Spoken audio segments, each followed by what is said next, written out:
Hello friends, welcome you all.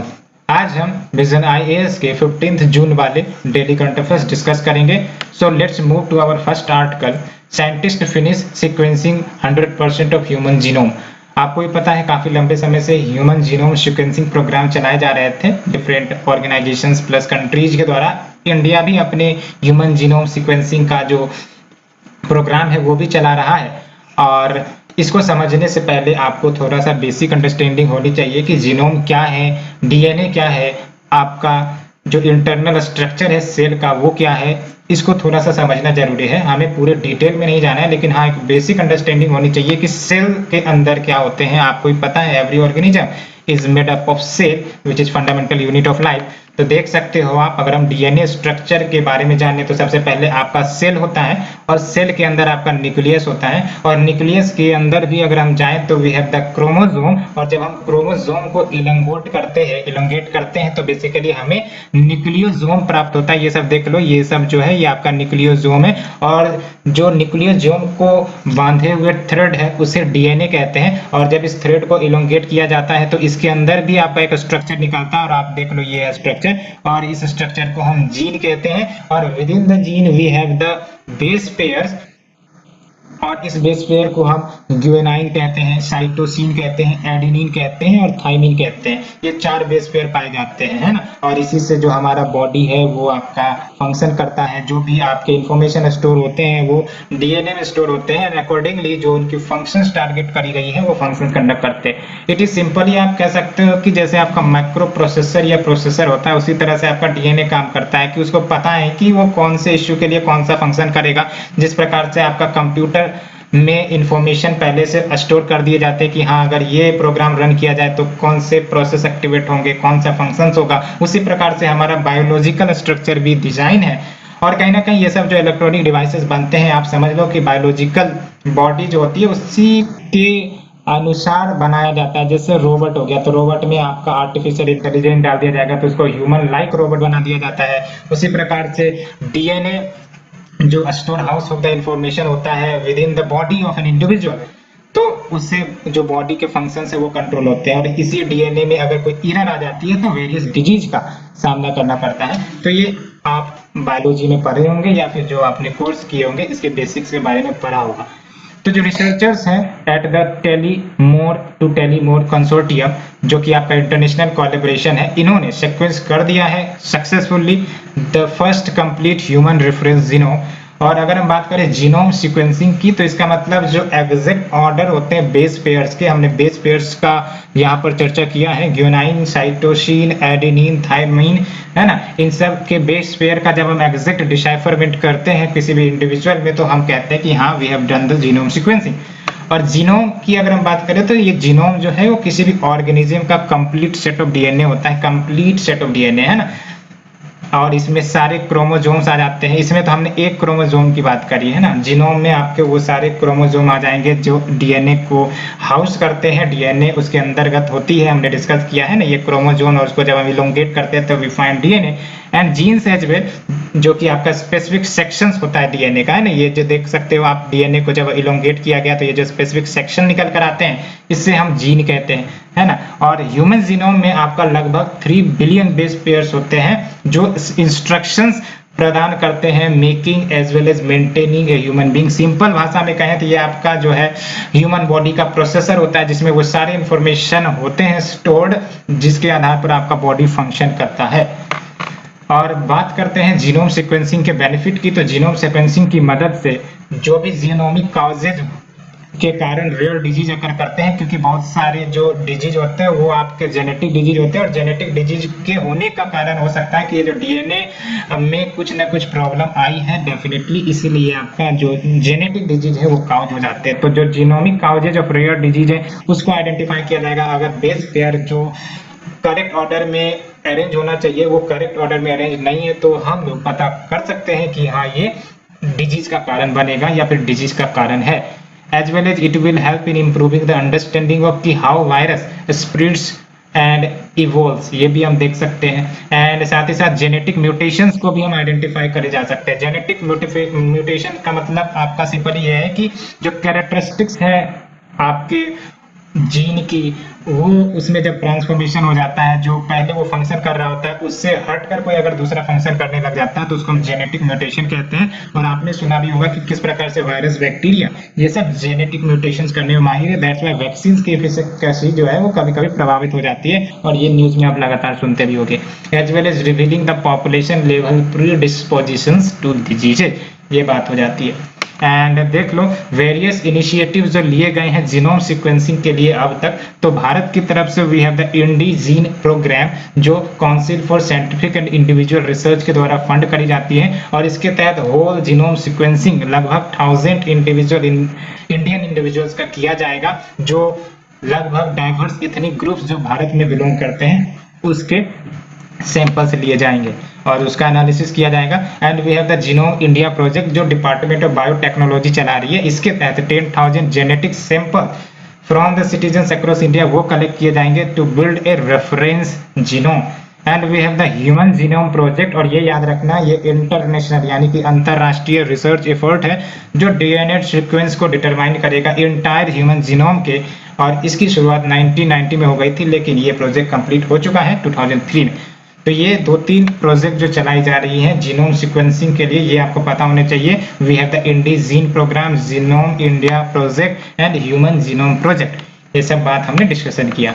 So hope आप लोगों को बेसिक अंडरस्टैंडिंग आ गई होगी। प्रीलिम्स के लिए आपको याद रखना है कि जो न्यूक्लियोटाइड बेस पेयर होते हैं, यानी कि डीएनए के अंदर जो आपका बेस पेयर मिलेगा वो है आपका guanine, cytosine, adenine and thymine, ये याद रखना है। और सेल का स्ट्रक्चर तो आपको पता ही होगा। Within the cell we have nucleus, within the nucleus we have chromosome, chromosome के बाद न्यूक्लियोसोम, न्यूक्लियोसोम के बाद we have gene and we have the nucleotide, we have the base pair. तो ये सब हमने डिस्कस किया, और ये सबसे इंपॉर्टेंट बात है कि जीनोम सीक्वेंसिंग के लिए क्या क्या स्टेप्स चलाए जा रहे हैं government of India plus both at international level. तो ये याद रखना है, Indi genome project, genome India project and human genome project, ये आपके साइंस एंड टेक्नोलॉजी से जुड़े क्वेश्चंस के रूप में आ सकते हैं। और सिग्निफिकेंस जरूर याद रखना है कि इससे बेनिफिट क्या होंगे, और कुछ क्रिटिकल एनालिसिस भी पूछा जा सकता है, क्योंकि इससे कुछ ना कुछ कहीं ना कहीं निगेटिविटीज भी देखी जा सकती है ना। इसके कुछ साइड डिफेक्ट्स भी हो सकते हैं, कहने का मतलब प्राइवेसी का वायलेशन हो जाएगा, है ना, as well as against the nature ऐसा कुछ हो जाएगा। तो ये कुछ क्रिटिसिज्म भी आपको याद रखने, क्योंकि ऐसे क्वेश्चंस हमेशा क्रिटिकली एनालाइज पर आएंगे, तो आपको याद रखने हैं। So we have done the article 1, let's move to the article 2। G7 accommodates Indian stand on internet curbs.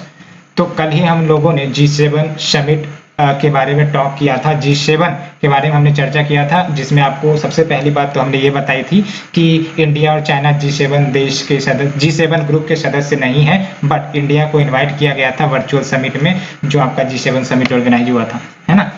तो बेसिकली भारत के इंटरवेंशन के बाद G7 नेशन ने अपने ओपन सोसाइटी स्टेटमेंट को मॉडिफाई कर लिया है by distinguishing between politically motivated internet shutdown and security nude.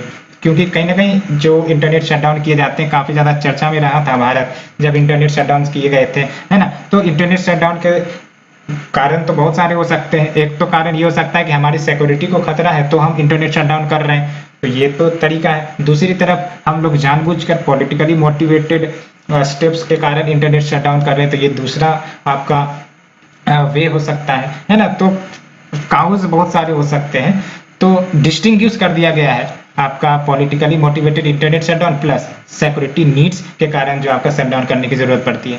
और इसके अर्लियर स्टेटमेंट में जो इश्यू करी गई थी G7 फॉरेन मिनिस्टर के द्वारा मई 2021 में, unequivocally condemn the internet shutdown. तो देख सकते हो क्या चेंजेज आ रही है। इससे पहले के जो स्टेटमेंट दिए गए थे G7 फॉरेन मिनिस्टर के द्वारा जब ये मीट किए थे मई 2021 में, तो यहाँ पर कंडेम किया गया था कि इंटरनेट शटडाउन नहीं होना चाहिए, इससे आपका जो right to freedom of speech and expression है वायलेशन होता है ना। तो इस ग्राउंड पर बेसिकली इन्होंने कंडेम किया था, और भारत के ऊपर भी कहीं ना कहीं इन्होंने आरोप लगाया था कि भारत ने भी इंटरनेट शटडाउन काफी ज्यादा किए।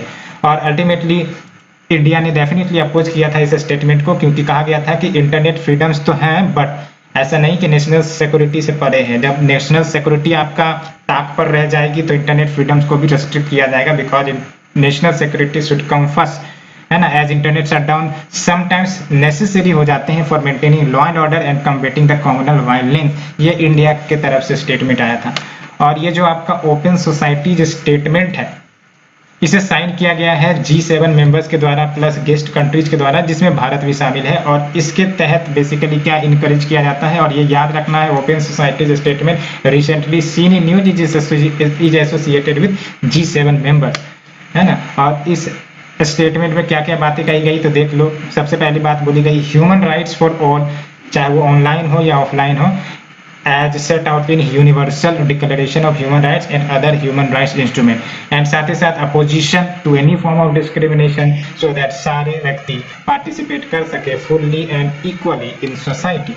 एंड उसके बाद देख लो democracy including each citizens right to vote in free and fair election, and हर व्यक्ति का राइट होगा to assemble, organise and associate peacefully, है ना। तो डेमोक्रेसी में तो चलो each citizen have right to vote in free and fair election plus everyone have right to assemble, organise and associate peacefully. And फिर देख सकते हो सोशल इंक्लूजन, ये सब ओपन सोसाइटी स्टेटमेंट के तहत बातें की गई है, याद रखना है ना। Social inclusion, solidarity, equal opportunity for all, इसकी बात करी गई है, इंक्लूडिंग द डिजिटल इंक्लूजन। उसके बाद gender equality and the political, social, economic empowerment of women and girls, इसकी बात करी गई है। And freedom of expression both online and offline, इसकी भी बातें कही गई है। और इसके बाद देख लो इंटरनेट शटडाउन इन इंडिया, तो भारत में जो इंटरनेट शटडाउन के केसेस कुछ बढ़ रहे थे, दैट्स वाई कहीं ना कहीं ये न्यूज काफ़ी ज़्यादा फैली थी इंटरनेशनल ग्राउंड पर भी, इसलिए ये आपका भारत की तरफ से भी स्टेटमेंट आया था कि for the national security we have to do it. And देख लो as per the recent report by UK based research firm top 10 VPN, internet shutdown जो 2020 में हुए हैं उसके कारण आपका $2.8 बिलियन का लॉस हुआ है, almost 70% of total loss of $4 billion to the world economy. तो आप देख सकते हो, तो ये बताने का प्रयास कर रहा है कि इंटरनेट शटडाउन जो किए जाने चाहिए वो तभी किए जाने चाहिए जब नेसेसिटी हो, और अगर पॉलिटिकली मोटिवेटेड है तो फिर ये नुकसान करती है इकोनॉमी की। क्यों? बिकॉज डिजिटल जॉब्स आ गए हैं, ई जॉब्स आ गए हैं, इसके कारण अगर इंटरनेट सर्विसेज बंद होंगी तो ये सब सर्विसेज और एम्प्लॉयमेंट की सर्विसेज जो है एक्सेस नहीं करी जा सकती, जिसके कारण जो है बहुत सारे क्राइसिस का सामना करना पड़ सकता है, इंक्लूडिंग लाइवलीहुड पर भी असर देखने को मिलेगा। And also India continue to restrict the internet access more than any other country, over 75 times 2020 में किया गया है। तो ये सब डाटा आपको याद रखने हैं, है ना, क्योंकि ये मेंस में यूज किए जाएंगे। And on curbs on internet use in Kashmir report called कि it is longest internet shutdown जो किसी भी डेमोक्रेटिक नेशन में हुआ है। तो ये भी बात याद रख सकते हो। ये 3 पॉइंट याद रखना, कभी भी अगर इंटरनेट शटडाउन पर क्वेश्चन आए तो आराम से चिपका देना, या तो कंक्लूजन में या फिर आपका इंट्रोडक्शन में, है ना। तो इससे आपके आंसर जो आपके वैलिडिटी है उसकी मजबूती बढ़ेगी। सो एज सच प्रीलिम्स के लिए तो नहीं, लेकिन हाँ मेंस के लिए काफ़ी इंपॉर्टेंट है, क्योंकि इंटरनेट शटडाउन फ्रीक्वेंटली न्यूज़ में रही है और ऐसे में आपको जानना थोड़ा सा जरूरी हो जाता है। And we have the G7 which accommodate the Indian stand on the internet curbs, ये तो हमने अभी आर्टिकल देख ही लिया है। And we have the next news, prime minister addresses UN high level dialogue on desertification, land degradation and drought. तो ये बेसिकली एड्रेस किया गया है प्राइम मिनिस्टर के द्वारा, और इसमें क्या क्या बातें कही गई हैं और लैंड डिग्रेडेशन क्या है और कैसे इसका समाधान निकाला जाए, because land degradation is becoming a reality, and what the steps we need to take and what we are taking. इन दोनों का एक प्रकार से एनालिसिस होना जरूरी है, so that desertification, land degradation को होने से बचाया जाए। फिर देख लो आप, speaking in his capacity as president of 14th session of conference of parties of UNCCD। तो अभी फिलहाल 14th सेशन ऑफ COP जो UNCCD के हैं वो चल रही थी। PM मोदी ने हाईलाइट किया है कुछ स्टेप्स जो लिए गए हैं भारत के द्वारा to deal with land degradation issue. तो क्या क्या बातें कही गई हैं ये इंपॉर्टेंट है। सबसे पहली बात तो 3 million hectares of forest cover का एडिशन किया गया है इन द लास्ट 10 ईयर। काफी इंपॉर्टेंट फैक्ट है, याद रखना है मेंस के लिए।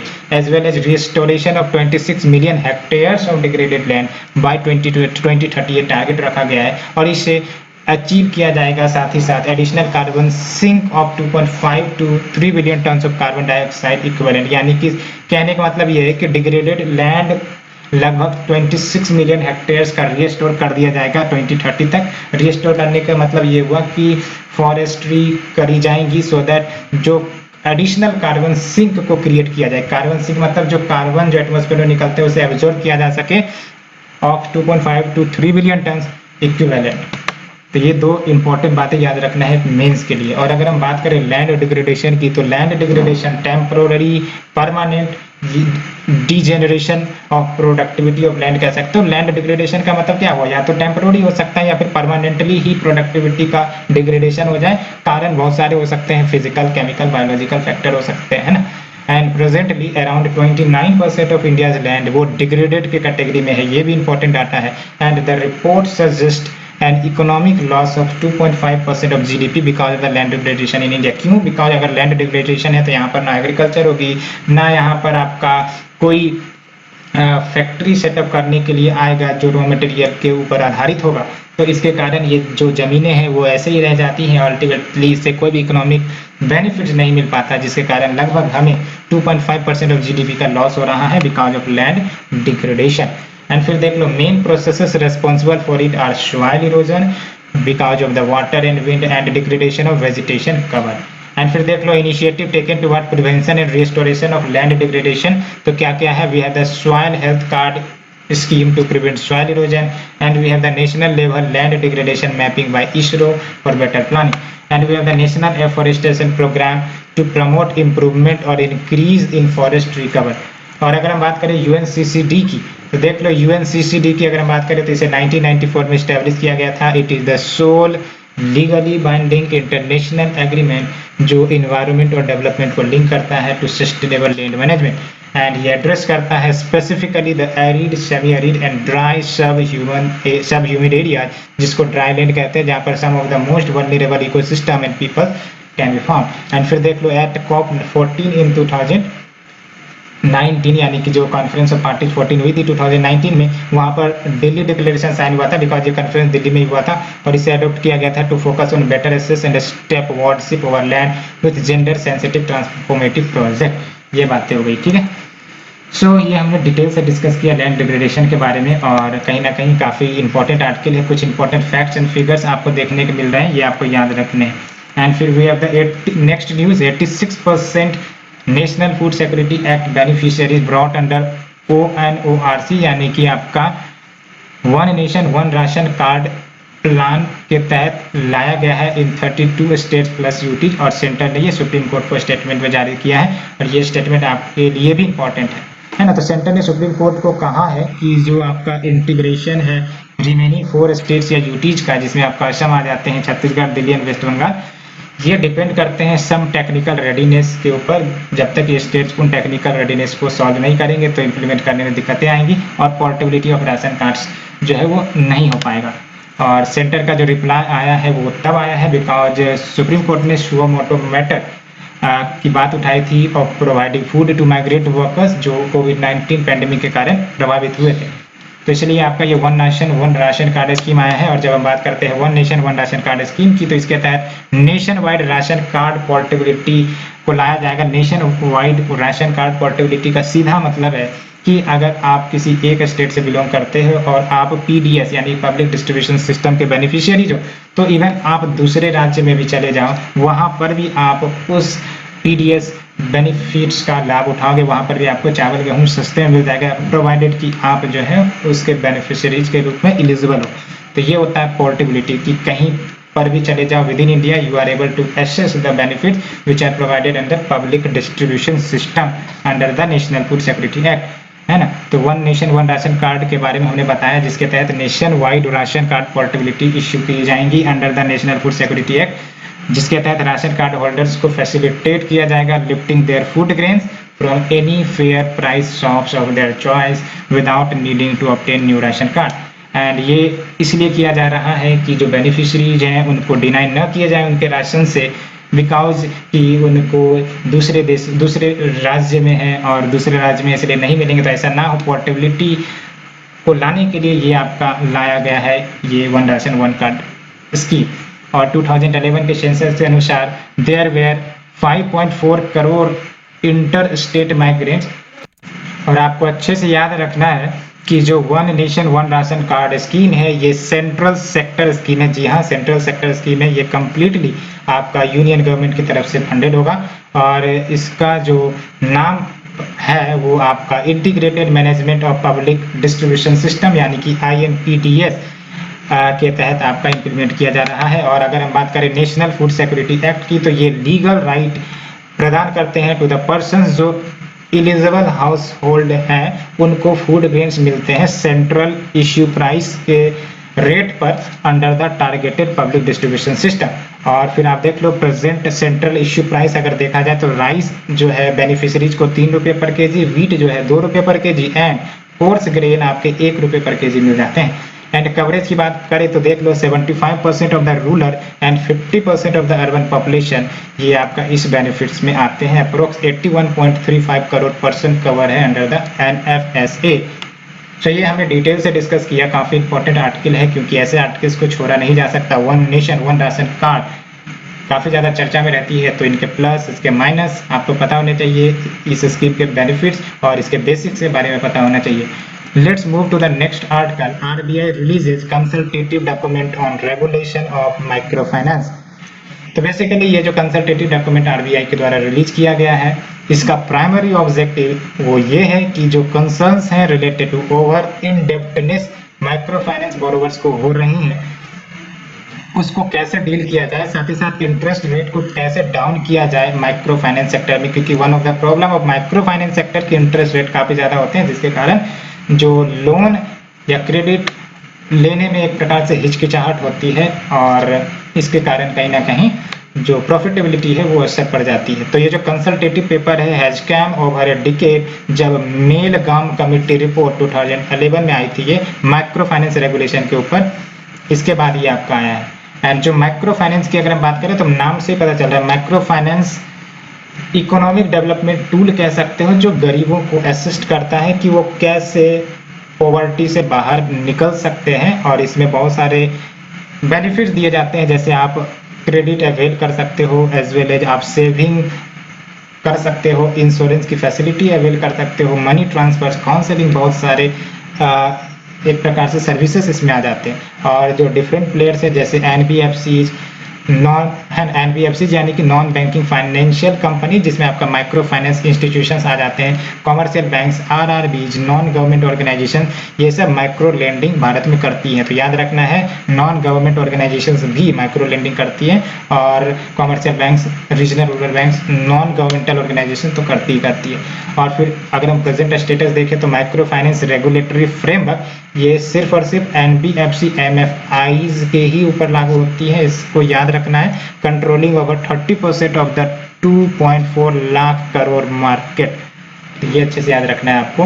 एंड रेगुलेशन की क्यों जरूरत है, तो रेगुलेशन की तो जरूरत होगी बिकॉज बोरोवर जो होते हैं इस सेक्टर में कहीं ना कहीं बार्गेनिंग पावर इनको उचित रूप से नहीं मिल पाती है। कहने का मतलब ये है कि इंटरेस्ट रेट काफ़ी ज़्यादा होती है, साथ ही साथ इनएडिक्वेट फाइनेंशियल लिटरेसी होती है। तो जानकारी न होने के कारण जो आपके माइक्रो फाइनेंसर्स हैं वो कहीं ना कहीं ज़्यादा इंटरेस्ट ले लिया या फिर कुछ अदर चार्जेस लगा दिया, तो ऐसी स्थितियाँ आ जाती है।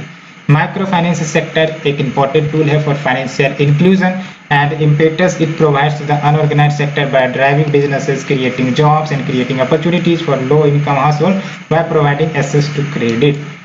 तो ये हमने डिस्कस किया। And we have the key proposals are, तो कुछ की प्रपोजल्स की बात करें तो we have the common definition of micro finance loan for all regulated entities and under the RBI rules for MFIs, microfinance borrower is identified by annual household income not exceeding rupee 1.25 lakh for rural and 2 lakh for urban and semi-urban areas। And फिर देख लो capping the outflow on account of repayment of loan obligations of household to a percentage of the household income, and we have the no prepayment penalty and we have no requirement of collateral। तो ये सब हमने discuss किया। काफी important article थी। Let's move to the shorter news. New Atlantic charter, तो recently US and UK इन्होंने new Atlantic charter sign किया है to work together so that more peaceful and prosperous future आपके क्रिएट किए जा सके। And it proposes to defend principles of democracy and open society and where the rule based international order foster sustainable global development maintaining collective security and international stability. And फिर देख लो original Atlantic charter, इसे sign किया गया था British prime minister Winston Churchill and US president Franklin D Roosevelt के द्वारा 1941 में, setting out common goal for the world after second world war. And we have the NATO यानी कि north Atlantic treaty organisation, और ये news में इसलिए रही है बिकॉज हाल ही में नाटो लीडर्स ने डिक्लेयर किया है चाइना को एक कांस्टेंट सिक्योरिटी चैलेंज के रूप में, और इसे 1949 में बनाया गया था वाया नॉर्थ अटलांटिक ट्रीटी। याद रखना है, नाटो को 1949 में बनाया गया था वाया नॉर्थ अटलांटिक ट्रीटी, इसी को वॉशिंगटन ट्रीटी भी कहते हैं। और नाटो जिसका हेडक्वार्टर ब्रसेल्स बेल्जियम में है, और ये सिक्योरिटी अलायंस है 30 कंट्रीज का, नॉर्थ अमेरिका एंड यूरोप इसके सदस्य देश हैं। नाटोज फंडामेंटल गोल बेसिकली वो ये है कि जो इनके अलायंस है, जो इनके मेंबर्स है, उनकी फ्रीडम और सिक्योरिटी को सेफगार्ड किया जाए पॉलिटिकल एंड मिलिट्री मीन्स से। यानी कि इसका मतलब यह है कि कोई दूसरा देश अगर नाटो के मेंबर पर अटैक करता है तो attack on one member of NATO will be treated as attack on all members of NATO. And under Article 51 of the United Nations Charter, NATO works on collective defense mechanism by committing members कि वो एक दूसरे को protect करेंगे and sets a spirit of solidarity within the alliance. And we have प्रधानमंत्री भारतीय जन औषधि केंद्र PMBJAK। तो गवर्नमेंट ने एक टारगेट सेट कर रखा है to increase number of PMBJAK to 10,000 by March 2024। और जब हम बात करते हैं प्रधानमंत्री भारतीय जन औषधि केंद्र, तो ये ओपन किए गए हैं प्रधानमंत्री भारतीय जन औषधि परियोजना के तहत, और प्रधानमंत्री बीजेपी इसे लॉन्च किया गया था डिपार्टमेंट ऑफ फार्मास्यूटिकल्स के द्वारा, सो दैट जो हेल्थ केयर बजट है उसको कम किया जा सके। कैसे?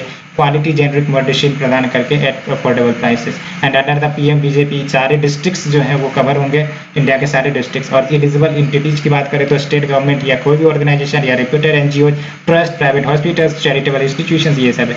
And we have the innovation for defence excellence. तो मिनिस्ट्री ऑफ डिफेंस ने 498.8 करोड़ अप्रूव किया है टू IDEX यानी कि innovation for defence excellence under the defence innovation organisation, so that अगले 5 ईयर्स के लिए खर्च किए जाएंगे। और अगर हम बात करें DIO यानी कि डिफेंस इनोवेशन ऑर्गेनाइजेशन, तो याद रखना है नॉट फॉर प्रॉफिट कंपनी, और ये IDEX के जो फ्रेमवर्क है उसे एडमिनिस्टर करती हैं। और डिपार्टमेंट ऑफ डिफेंस प्रोडक्शन ये रिलीज करेंगी funds to the DIO for setting up and managing the IDEX network. And IDEX की बात करें तो ये आपका self reliance and innovation in technology development को फोस्टर करता है इन डिफेंस एंड एरोस्पेस। कैसे? तो by engaging the industries including MSMEs, startups, individual innovators, research and development institutes and academia. And बात करते हैं next, cryogenic electron microscopy facilities to boost research. So with ongoing development of 4 new cryo-EM facilities, India basically aims to take lead in structural biology, enzymology, ligand या drug discovery. तो अगर हम बात करें cryogenic, तो ये साइंस है जिसके तहत जो प्रोडक्शन किए जाएंगे आपके कुछ भी प्रोडक्ट्स का, है ना, उनको वेरी लो टेम्परेचर पर स्टोर किया जा सकता है। And apart from its use in cryo-EM for high resolution structure determination और बायोमोलिक्यूल्स इन सॉल्यूशन, ये कॉमनली यूज होते हैं। और किस में यूज होते हैं तो देख सकते हो मटेरियल बिहेवियर को अंडरस्टैंड करने में at the low level temperature, for example reduction in resistance. Space technology में भी यूज होता है जिसमें आपका लिक्विड ऑक्सीजन एंड हाइड्रोजन का इस्तेमाल किया जाता है। Preservation of food, human bodies for restoration और लाइवली स्टॉक सीमेंट, टिश्यूज, इन सब में भी यूज होता है। एंड वी हैव द जीवान वायु, और ये बेसिकली भारत का low cost first of its kind CPAP device है जो IIT रोपर के द्वारा डेवलप किया गया है। और अगर हम बात करें CPAP तो कंटिन्यूअस पॉजिटिव एयरवे प्रेशर इसे कहते हैं, और ये ट्रीटमेंट मेथड है जो पेशेंट्स ब्रीथिंग प्रॉब्लम्स है उनको, जैसे स्लीप एपनिया या फिर अदर लंग लिमिटेशन, उनको क्योर करने के लिए इस्तेमाल किया जाता है ना, जैसे lack of full development of lungs damage जो COVID-19 के कारण हो गए होंगे।